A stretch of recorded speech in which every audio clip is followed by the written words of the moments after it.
estuvimos ahí observando la discusión más política en torno a la reforma previsional, pero ahora en el marco de lo que es nuestro enlace económico queremos también quedarnos con miradas más desde la economía. De hecho, ya lo decíamos, es una semana clave para esta reforma. Estamos a la expectativa además de estas indicaciones que presentaría el Ejecutivo antes del mediodía y dentro de lo que se ha estado observando en estas últimas jornadas es que, bueno, según lo que han deslizado varios medios de prensa, el gobierno y la oposición ya estarían acercando posturas, escenario en que un 4,5% de este 6 extra se iría a las cuentas de ahorro individual, un 1,5% a préstamos reembolsables, para igualar pensiones entre hombres y mujeres optaría por fortalecer el seguro de invalidez y sobrevivencia con la cotización del empleador o del trabajador en el caso de los independientes, con un monto equivalente a 1,5% de la renta imponible. Eso es lo que se ha estado discutiendo y donde pareciera ya se está teniendo cierto acuerdo. Hay temas que todavía están en duda, cómo se va a seguir avanzando. Por ejemplo, la separación de la industria. Son temas que queremos empezar a abordar, tomando en cuenta de que estamos a puertas de ir definiéndonos en torno a lo que es esta reforma previsional con la economista académica de la Facultad de Administración y Economía de nuestra universidad, Marcela Vera, que ya está en conexión con nosotros para poder conversar de estos temas. ¿Cómo estás, Marcela? Muy buenos días. Hola, muy buenos días, ¿cómo están? Todo muy bien y bueno, con bastante expectativa de poder ir conversando contigo cada uno de estos elementos que se han ido tejiendo en torno a esta reforma previsional, los acuerdos en los cuales ya se estaría teniendo cierto consenso. Y bueno, la pregunta importante es saber cuán real es el escenario que se ha configurado en la negociación para mejorar las pensiones, que es finalmente el objetivo que se está buscando y que desde algunas visiones pareciera que esta desnaturalización del proyecto inicial podría estar tal vez conspirando aquello. No sé cómo lo ves tú. Bueno, las ideas matrices del programa del gobierno del presidente Gabriel Boric lamentablemente se perdieron en el proceso mismo de presentación del proyecto de reforma previsional, pero al mismo tiempo se ha ido cediendo terreno en función de las demandas básicamente de la asociación de AFP. Es así entonces como uno puede observar que esta discusión se distancia de las necesidades que tiene la ciudadanía, pero al mismo tiempo también de las propuestas que sus distintas organizaciones han creado durante décadas para reformular este sistema. Por ejemplo, el programa planteaba que se debía realizar en esta oportunidad una reforma que no diera ni un peso más Ujú. a las AFP. Y uno puede observar que en los distintos tipos de niveles que se está generando una negociación respecto de diversos ámbitos, uno puede observar que se están entregando en realidad más recursos a las AFP. Y eso a costa fundamentalmente de las arcas fiscales, porque hoy día es el fisco el que financia las pensiones autofinanciadas están muy por debajo, Ujú. en particular en el caso de las mujeres, y por tanto situar hoy día la PGU, la pensión garantizada universal, en 250.000 pesos es un avance, sin embargo es a costa Sí, de las arcas fiscales, pero al exacto. mismo tiempo de mantener un sistema que ha generado no solo un nivel muy alto de pérdidas en el fondo completo durante décadas, sino que al mismo tiempo también se utilizan los fondos de ahorro de los trabajadores para en realidad dar garantías a un sistema de capital que permite entonces crear fondos de ahorro. Es así entonces como uno puede observar y mucha gente ha planteado en estos días en la discusión pública que en realidad lo más importante es subir las pensiones y por tanto en este proyecto están dispuestos a transar la consolidación del sistema de AFP. Sin embargo, en realidad si uno mira la Mm. discusión netamente técnica, uno puede dar perfectamente una ley corta que permita entonces subir inmediatamente las pensiones sin tener que cargar con todo este tipo de mecanismos que generan finalmente eh, que hoy día podamos decir que el sistema de AFP, si se aprueba esta reforma, va a permanecer durante un tiempo demasiado largo, porque Ujú. imagínense, si nos demoramos más de 20 años en llegar a un acuerdo para lograr este tipo de proyecto, es decir, nos podemos demorar perfectamente otros 10 años si queremos reformular realmente el sistema de AFP. Entonces, es muy peligroso aprobar un proyecto que finalmente no solo no da garantías de pensiones dignas, sino que al mismo tiempo también genera toda una serie de nudos que impiden aumentar la pensión en el futuro. Y eso también es complicado cuando uno mira netamente la pensión que va a recibir la gente. Pero por otro lado también el sistema de fondos de ahorro de los trabajadores no puede estar en función del gran capital. Tiene que estar en relación a objetivos comunes, a objetivos públicos, incluso de todo quien pueda beneficiar de ese gran fondo de ahorro. Hay que recordar el fondo de ahorro que tenemos hoy en día está en 3,1% del PIB. O sea, estamos hablando de que las AFP manejan más dinero que el Estado. O sea, cuando uno ve en prensa o en la publicidad que siempre defienden que los ahorros son de las personas, en realidad los ahorros no son de las personas. Los ahorros hoy día son del gran capital y son utilizados para unos pocos negocios rentistas, ni siquiera para generar un gran proceso de industrialización. Estamos frente a un problema que entonces nos complica a todos, porque finalmente no podemos generar un desarrollo como país que nos permita entonces avanzar a entregar trabajos dignos que al mismo tiempo disminuyan las lagunas previsionales. O sea, no estamos produciendo un círculo virtuoso que permita entonces producir un proceso de mejoramiento real de las pensiones, sino que más bien estamos consolidando un proceso. Y esto se está haciendo bajo fundamentalmente el paraguas de que hay que llegar a un acuerdo. Yo diría que la derecha pierde políticamente si llega a un acuerdo con este proyecto. Y pierde porque el gobierno va a salir ganando políticamente, dado que finalmente logra llegar a ciertos acuerdos, ¿verdad?, hacia el sector de derecha. Sin embargo, no es la derecha que lidera este proyecto, perfectamente podría hacerlo en el siguiente gobierno, no lo hace, cede ante la presión del gobierno y por tanto pierde la jugada en términos políticos, nuevamente. Ahora, el gobierno, sin duda, si logra aprobar esta reforma, va a ganar, pero va a ganar con un costo político futuro demasiado alto, porque finalmente este proyecto no va a resolver la problemática de pensiones, tampoco va a resolver el lucro que están usufructuando las AFP, y por tanto aquí uno puede observar que políticamente en el largo plazo el gobierno va a perder también.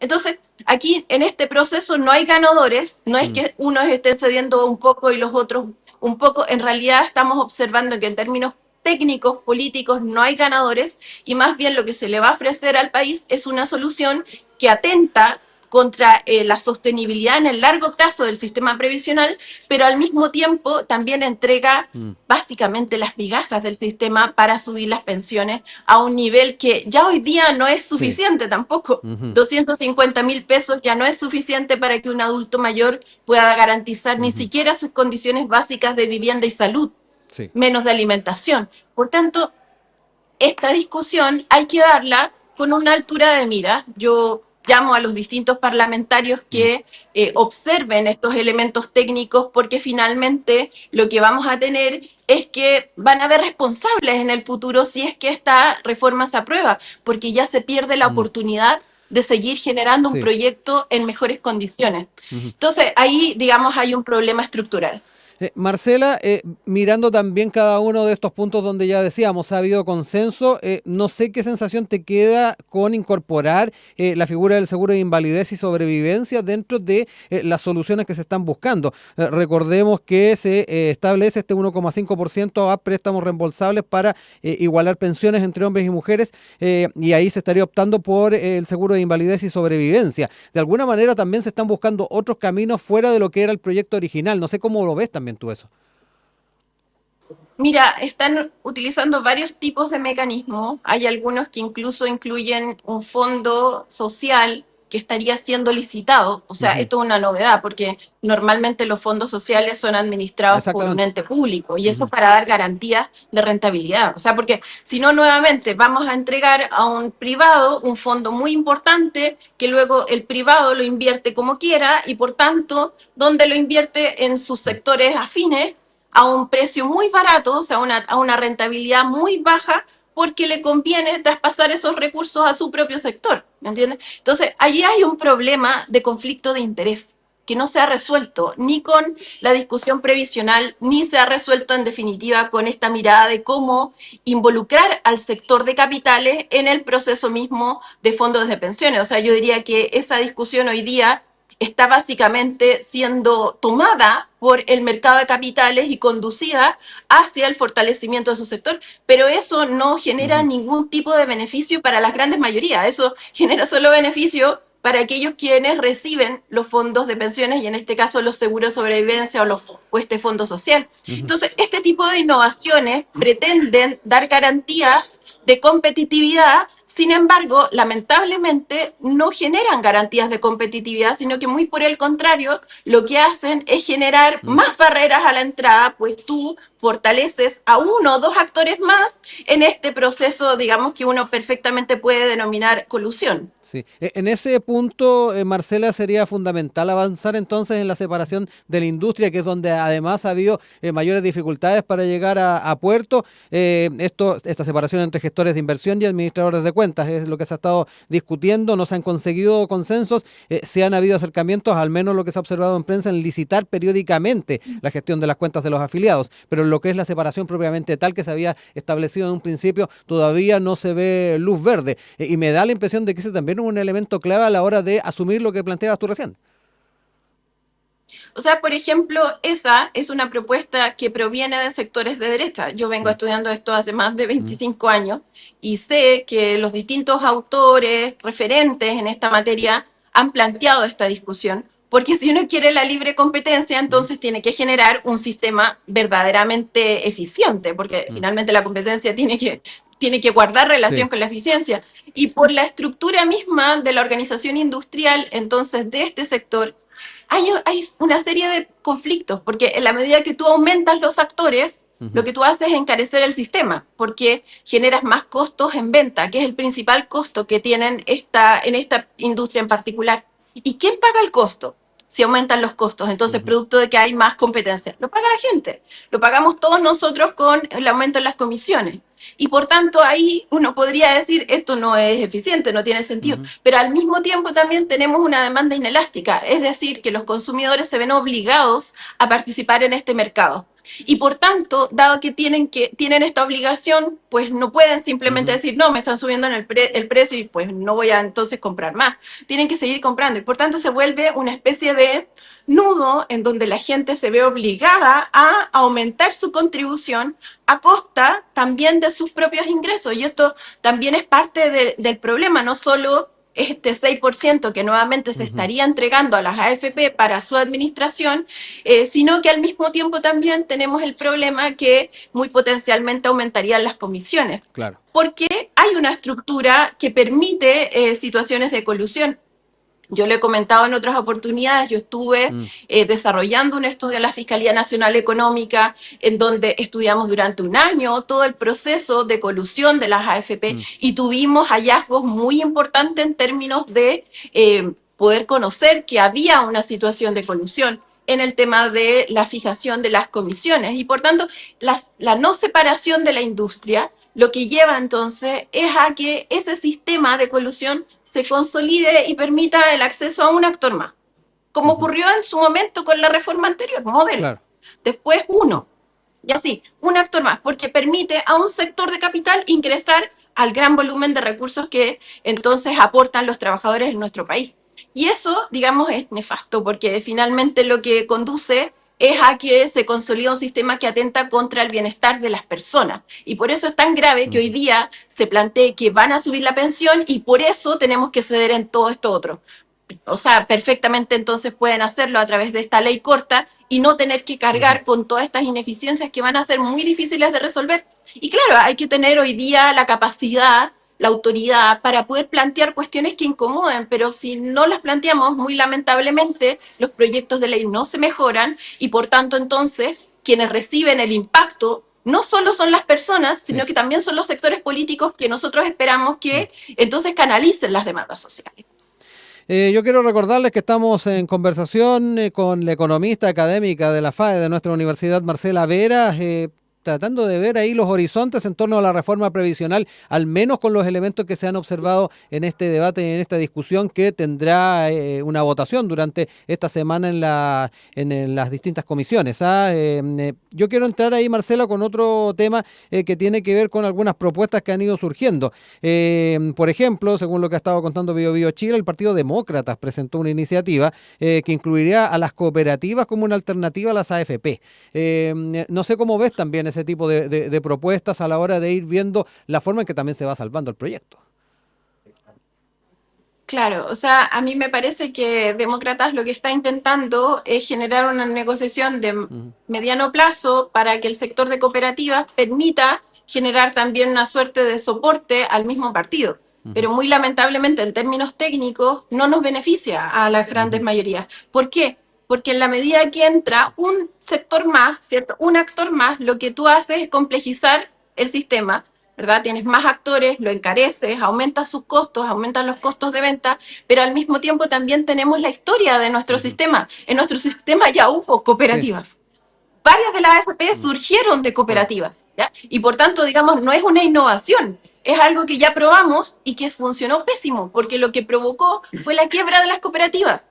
Entonces, no solo estamos generando un sistema más costoso, sino que al mismo tiempo estamos exponiendo a que las cooperativas que todavía existen en nuestro país, entonces, generan una suerte de quiebra futura. ¿Por qué se produce esta quiebra? Porque los pequeños entrantes no pueden competir con los grandes. Los grandes tienen el 16% del mercado. Entonces, digamos, es como una pyme versus una gran empresa, compitiendo en el mismo sector y con poquitos actores. Entonces, es muy difícil para esas pequeñas poder siquiera sobrevivir, porque los distintos afiliados entonces no llegan a incorporarse, los afiliados antiguos no llegan a incorporarse a esas pequeñas AFP y por tanto en el mediano largo plazo no son sostenibles, quiebran y entonces se fusionan con las grandes empresas. Entonces lo que hacen es que todo el esfuerzo que hicieron durante ese periodo se lo apropia, digamos, el gran capital. Entonces, no es digamos, una solución ni que permita a las cooperativas entonces ingresar a un mercado atrayente,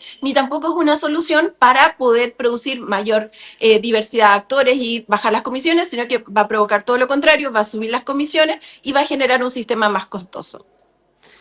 Marcela, miremos un poquito los escenarios tal vez a mediano o largo plazo, porque ya lo decíamos, la forma en que se ha estado desarrollando la discusión de este proyecto de reforma previsional se ha estado alejando bastante de lo inicial planteado por el Ejecutivo y obviamente las incertidumbres van a estar latentes desde la perspectiva de quienes se van a estar jubilando a futuro como también de quienes están ya jubilados. Quiero entrar en ese tema, ¿cómo observas que se puede ir desarrollando esta discusión? Tú hablabas de ley corta. Hay quienes también están mirando a las AFP directamente, de qué manera vamos también enfrentando ese tema. Hay parlamentarios que están pidiendo plebiscitar la continuidad de las AFP, es al menos lo que se ha estado deslizando y que eventualmente le estarían proponiendo al Ejecutivo. Son parlamentarios del oficialismo, sin ir más lejos, quienes están haciendo esta propuesta. De hecho, durante la jornada estarían entregando entonces estas propuestas Juan Santana del PS, Gael Yeomans del Frente Amplio, Luis Cuello del Partido Comunista, Andrés Giordano. Particularmente lo que tiene que ver con esto, que es un proyecto de reforma constitucional en esa línea. ¿Cómo ves este escenario en el mediano a largo plazo? Porque de verdad que las inquietudes van a mantenerse independientes de que saquen adelante o no este proyecto. Pues mira, quienes sean los actores políticos que planteen una ley corta, en realidad van a ganar toda la jugada política. Si lo hace la derecha, por ejemplo, que la derecha diga nosotros vamos a rechazar esta reforma, eso le va a permitir ganar en el mediano a largo plazo la generación de un proyecto de reforma que sí esté en condiciones, incluso en condiciones técnicas para los planteamientos respecto, por ejemplo, de este tema de la organización industrial, pero al mismo tiempo también le va a permitir dar garantía y resolver el problema de las pensiones, que es algo que uno sinceramente puede observar en todos los sectores políticos, que es subir la pensión garantizada universal, ¿verdad? 250.000 pesos. Perfectamente la derecha podría decir, nosotros estamos en disposición para aprobar un proyecto en donde se suban las pensiones, pero no cargar, digamos, con toda esta mochila que evidentemente se fue desarrollando mal. Y por otro lado, poder generar entonces una mirada de más largo plazo que permita verdaderamente dar solución a lo que está planteando la gente. La gente quiere que se acaben las AFP. O sea, en todas las encuestas uno puede observar que eso es así. Y no es solo cambiarles el nombre, como se presentó inicialmente en el proyecto, sino que en efecto dejen de existir como el sujeto que administre estos fondos, que los fondos sigan siendo de las personas. Yo siempre he estado de acuerdo con eso, siempre lo he planteado desde el principio. Creo que es muy importante respetar el arduo trabajo que tiene la gente para generar un fondo, respetarlo sin duda, pero también producir una lógica en donde se permita entonces intergeneracionalmente prestar ese dinero para poder financiar entonces el sistema previsional en su conjunto y no generar entonces un aumento en la deuda pública, ni tampoco que la gente pierda su dinero porque va a seguir estando en su propia cuenta. Por tanto, se genera un círculo virtuoso mucho más positivo. Yo diría que en ese ámbito necesariamente hay que encontrar los caminos para poder avanzar en entonces soluciones concretas, pero que no terminen generando un sistema cada vez más difícil de cambiar, porque cuando uno puede observar eso, entonces el descontento social se estalla, empiezan a producirse todas las evasiones y muy, por cierto, toda una serie de situaciones muy violentas. Entonces, es muy importante entender que esta no es una discusión cualquiera.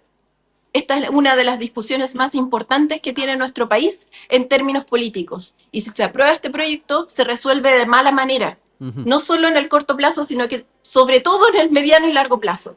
Y por tanto, generar una nueva solución va a ser altamente costoso en términos también sociales. Sí. Y eso es algo que sin duda hay que visibilizar. A mí me alegra que distintos tipos de sectores políticos estén teniendo, además son personas que han encabezado distintos procesos de discusión, incluso comisiones investigadoras, porque hay varios desfalcos, ¿verdad?, que se han producido y que se han investigado y que, muy por cierto, ya hay informes muy concretos, además, por parte del Congreso, y que por tanto son actores que son relevantes, pero necesariamente yo diría que es algo que debemos entonces gestionar de mejor forma y no como a la altura de tenemos que llegar a un acuerdo porque es urgente. Así lamentablemente estamos produciendo entonces un nefasto proyecto que finalmente va a perjudicar al gobierno y al país. Marcela, para cerrar, un fin de las AFP, ¿cuán traumático sería para el mercado, para el sistema económico? Porque muchas veces se ha hablado de aquello. Terminamos con las AFP, pero el entramado en el que están, en torno a la inversión, en fin, haría muy complicado, generaría turbulencias. Hablemos un poquito de eso, porque de repente se ha hablado bastante de que sería bastante, a su vez problemático terminar con esta figura. Pues mira, en realidad problemático no sería beneficioso por varias cosas. Nosotros hoy día, lo revisé esta mañana, en el último informe, tenemos entonces dos tipos de inversiones, ¿no? Una en el sector nacional, que tenemos un 50,8%, y en el área internacional, que tenemos un 49,1%. Es decir, casi la mitad de los fondos están invertidos afuera. Entonces, digamos, en términos económicos, el desbaratamiento y así, en realidad no ocurría porque lamentablemente nuestro más importante fondo de ahorros está siendo utilizado en la mitad por los extranjeros. O sea, ni siquiera para el beneficio del desarrollo nacional. Ni siquiera para el beneficio de las grandes empresas nacionales, sino que está literalmente siendo ocupado por el extranjero. Y entonces tenemos el otro 50% que está distribuido entre bonos y bolsa. En el caso de los bonos es un instrumento súper estable y es un instrumento público. En el caso de la bolsa, hoy día podemos observar que las bolsas van a alza y por tanto uno puede observar que este fondo está hoy día subiendo, ¿ya?, en términos agregados. Es un periodo muy corto, tuvo un periodo de pérdidas muy grande, muy alto, ¿ya?, pero en este pequeño periodo estamos observando alzas. Por tanto, vender cuando hay alzas es súper relevante porque tú en general ganas bastante, no estás generando como una pérdida, ¿ya? Entonces, en términos de, por ejemplo, si tendrías que reformular el sistema de instrumentos financieros, no sería costoso, no como por ejemplo cuando estamos en pérdida, estaríamos en una condición del mercado mucho mejor para generar una reestructuración en el sistema. Ahora, uno perfectamente podría hacer esto muy paulatinamente. Sí. Entonces, producir un cambio en la administración de los fondos a un único ente, por ejemplo el Banco Central, que es un ente autónomo, ¿verdad? Que tiene además una trayectoria muy importante, legitimidad además por la ciudadanía, con credibilidad. Contraloría Social de los distintos actores, ¿verdad? Tiene credibilidad y por tanto perfectamente puede administrar estos fondos, ¿ya? Si tú generas entonces ese único cambio en el fondo de gestión de la administración, que es un poco lo que inicialmente se intentó hacer, solo que a través de licitaciones, y ahí, digamos, se complejizaba mucho más en términos del interés, del conflicto de intereses de los privados en la administración de los fondos. Entonces, si es un único actor público que administra estos fondos, entonces tú después los instrumentos en los cuales tú inviertes puedes ir reformulándolos paulatinamente en función también de la rentabilidad que te están otorgando. Porque perfectamente en economía financiera uno sabe cuándo el fondo va subiendo y luego cuándo va a empezar a caer. Entonces, lo importante es comprar o vender, digamos, tomar esas decisiones cuando cambia la curva de rentabilidad. Entonces, tú puedes ir haciendo el traspaso de instrumentos que son muy fluctuantes, muy vulnerables, a instrumentos más estables y rentables, paulatinamente. Y por tanto, tú vas generando entonces decisiones inteligentes en donde aumentas la rentabilidad, generas mayor estabilidad en el sistema y al mismo tiempo traspasas fondos que hoy día se están invirtiendo lamentablemente en el extranjero a entonces inversiones que sean rentables para el país. Es así entonces como podríamos generar entonces un sistema que nos beneficie económicamente, pero que al mismo tiempo sea sostenible, que no genere, digamos, grandes distorsiones. Bueno, Marcela, no me queda más que agradecer el haber contado contigo para hacer este análisis de lo que se está discutiendo, de lo que probablemente salga adelante en el Parlamento y a su vez de la urgencia de seguir mirando el tema de las pensiones a futuro. Ahí nos dabas cuenta de varios elementos importantes a tener en cuenta en discusiones que se vayan dando a futuro. Agradecido y bueno, esperemos a ver qué surgen de las indicaciones, pero además también, Marcela, de qué manera sacan adelante esta propuesta, porque tampoco hay mucha claridad si van a estar los votos o no para sacarlo adelante. Así que muchas gracias nuevamente. Sí, sin duda esta jugada va a ser política y espero que también el tema de las mujeres esté puesto en la palestra. Sí. Es fundamental que, por ejemplo, la PGU no se le entregue a las mujeres a los 65 años, sino que a los 60 en la edad de jubilación y, por tanto, reciban un beneficio directo. Eso, por ejemplo, es un beneficio directo que fortalece a todas las mujeres que participan en el sistema y no solo algunas, como ocurre, por ejemplo, con estos bonos de cuidados, que es a un sector muy pequeño de las mujeres. Eso, espero que estén muy bien. Igualmente, Marcelo, un abrazo, que estés muy bien. Chao, chao. Chao, chao.